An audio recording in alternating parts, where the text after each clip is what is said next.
Shalom, shalom, shalom, Yasharala. This your boy, Brother Samuel, back at you with another quick edifying video. Right, today, this lesson is going to be called Time and Time Again. Right, first and foremost, I want to give all praises, honor, and glory. I want to say, Kahala Yahweh, Ba'ashem Mashiach Yahweh, Ba'ashem Rakakadash. That's all praises to the Most High God, whose name is Yahweh, and His only begotten Son's name, which is Yahweh Shai HaMashiach, right, and the Holy Spirit, right? A mighty shalom to the apostles and elders of Great Millstone, right, from Tahar on down, who have ruled well, right, and who continue to edify and feed the sheep daily, right, through the scriptures, through lessons and videos, right, all praises, right? But today's lesson is going to be called Time and Time Again, right? Time and time again, we see that the Bible continues to solidify its truthfulness, right, and its validation. Time and time again, it solidifies who the wicked is, right? So I'm gonna give this real quick, and I'm gonna bring out a couple of scriptures, right? This is from BuzzFeed News, and this was August 23rd, and it says, the white Atlanta cop who killed a black man in a Wendy's parking lot won't face charges, right? It says a special prosecutor said the police officer's use of deadly force against Rashad Brooks in 2020 was reasonable, right?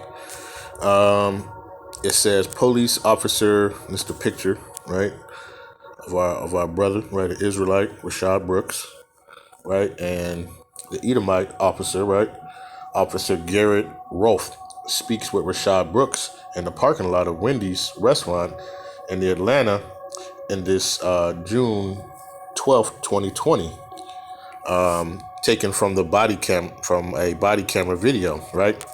But I'm just going to read a little bit of it, right? It says the white police officer who shot and killed Rashad Brooks, a 27-year-old black man, 2 years ago in Atlanta will no longer face charges, a special prosecutor announced. Prosecutor Danny Porter said Garrett Rolfe, the police officer who fatally shot Brooks, did not act with criminal intent, and his use of deadly force was objectively reasonable. It says police were called to Wendy's in Atlanta because Brooks was asleep in his car, which was blocking the drive-through lane. After police ordered Brooks to move his car, they gave him a field sobriety test and determined his blood alcohol level was above the legal limit. As Brooks was being handcuffed, he began hitting Rolfe and another officer on the scene, Devin Bronson. Brooks then ran away with one of the officer's tasers. Rolfe shot Brooks in the back 3 times. Right? What they say is justified, right? It says during Tuesday's news conference, prosecutors presented video from the officer's body camera as well as from onlookers and surveillance footage. They said they believe Rolfe was in the right to use force because Brooks had taken and fired one of the officer's tasers at him. Rolfe was initially charged with felony murder and was fired from the police department only to be later reinstated.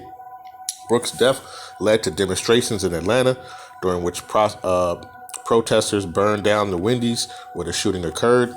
Special prosecutors Pete Skandalaskis said Tuesday that it is important to remember the background of the case. We have to remember the mood of our country was in 2020 when this happened, and we have to remember what mood our state was in, he said. Skandalaskis said that when Brooks took the taser, he was then in the officer's possession, and it could have been deadly. In this case, you must remember that here we have peaceful encounter that all of a sudden becomes a violent encounter, and not only does it become a violent encounter, it is quickly changing and is quickly dynamic. Skandalaski said, we do not look at this with 2020 hindsight. We look at it with information the officers had in a dynamic situation that is quickly evolving. This is causing them to react, right? So they're saying that because, Rashad Brooks took the taser, that it was okay to use deadly force at that with a taser, right? Which is a non-deadly weapon, and to shoot him 3 times in the back to justify his killing, right? So it says the white Atlanta cop who killed a black man in Wendy's parking lot won't face charges, right? First thing that comes to mind, right? I say time and time again, right? The Bible continues to show us, right? To prophesy to us, to let us know what's going on, right? So let's get this real quick, right? We know where we're going to. And I just got a couple of quick, precepts, and, we're going to close it out, right?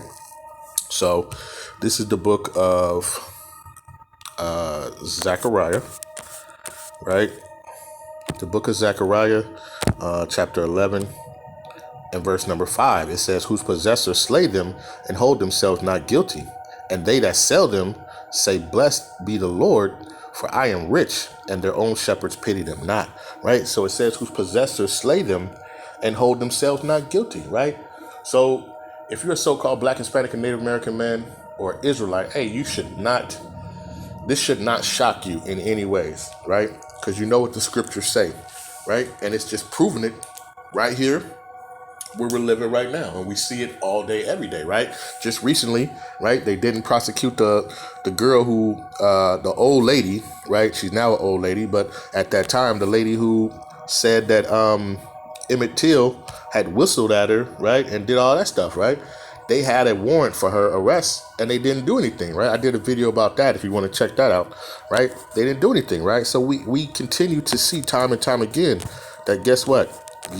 We're not going to get justice here, right? Not in this kingdom right now, right? We have to wait till Yahushua comes back, right? And we're going to get our true justice, right?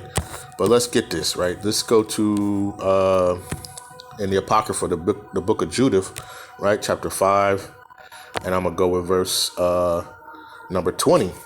It says, now, therefore, my Lord and Governor, if there be any error in this people, and they sin against their God, let us consider that this shall be their ruin, and let us go up, and we shall overcome them. But if there be no iniquity in their nation, let the Lord pass by, lest their Lord defend them, and their God be for them, and we become a reproach before all the world. So they know this, right? They know as long as we're sinning, that they can come and overtake us, right? They know this, right? But even still, what they try to do is they try to justify what they did, right? The man took the taser, right? He was fighting with the guy. He took a taser, and then they try to slander the brother's name, right? Oh, he was, and I don't know, the whole thing.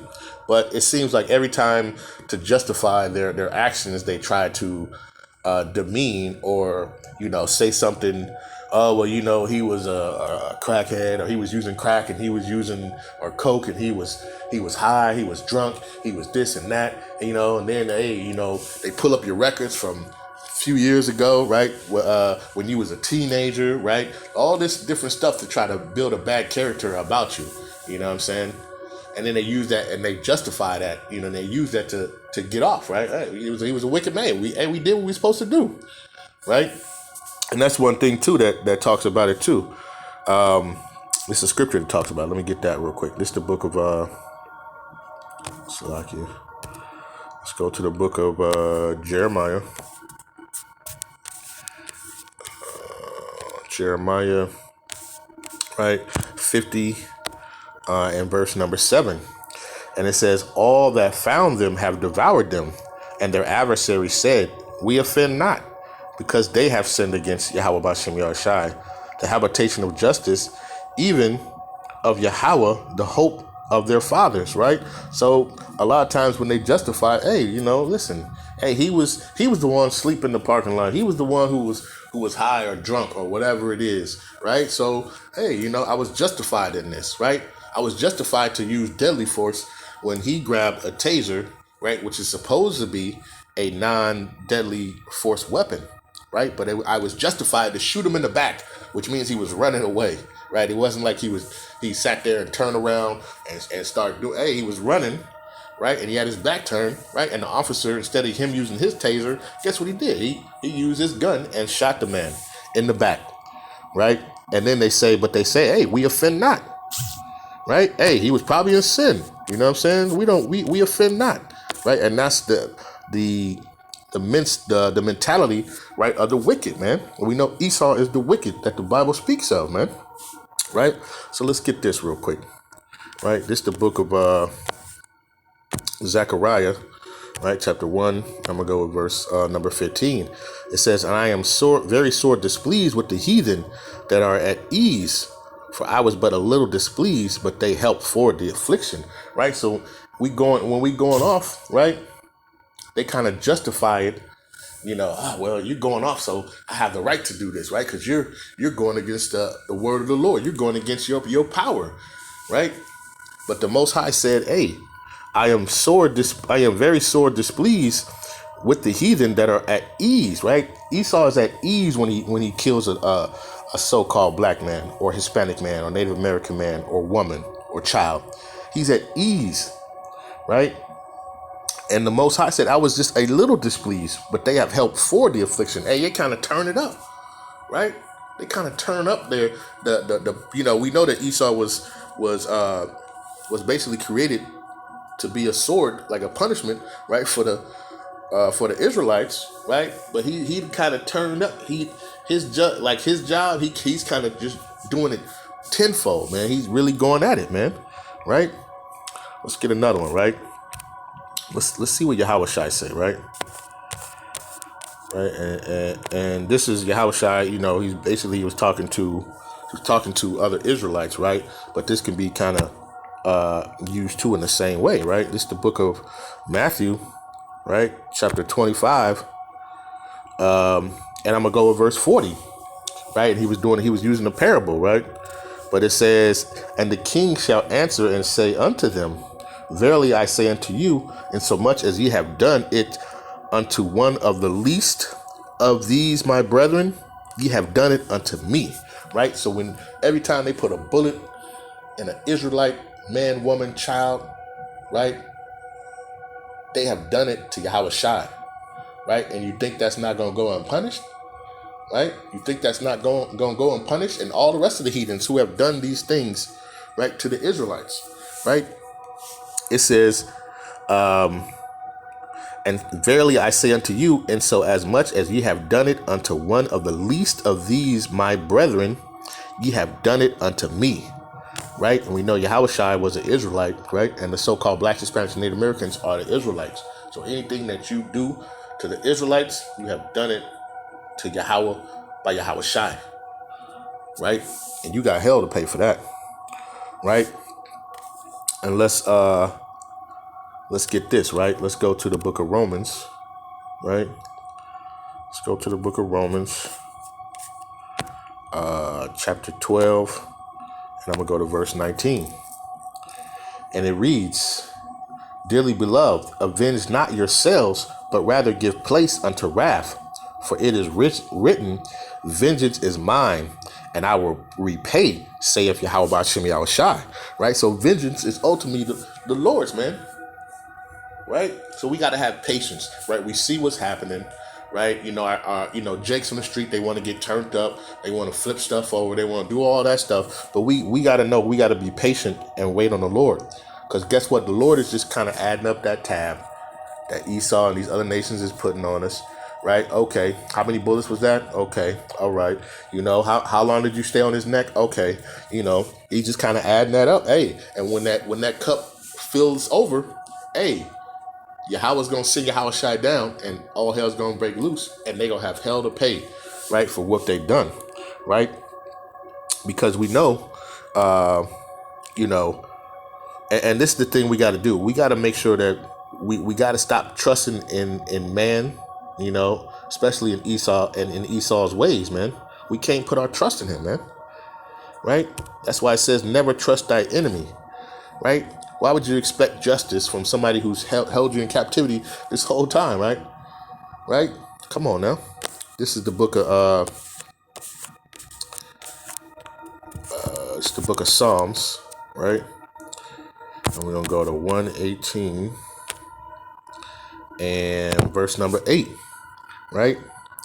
It says, it is better to trust in Yahweh B'Shem Yahshai than to put confidence in man, right? You can't trust in Esau's justice system to justify. You can't have the wicked justify and and rule righteously when we know that he's unrighteous, right? It just doesn't make sense, right? So we got to keep that in our heads and understand that, man, right?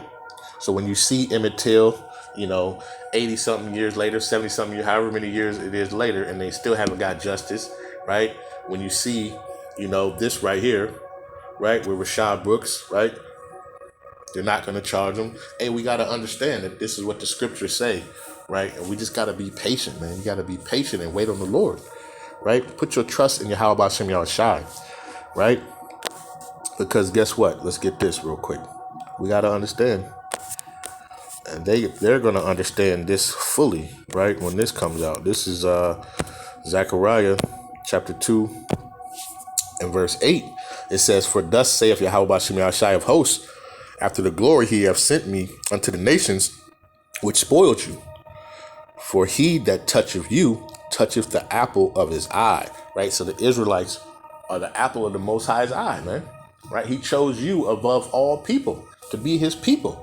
And you got these other nations who are basically in this movie, hey, they're just like what do you call those? The people who don't even have a line. They barely got a line, right? They're just extras in this movie, man.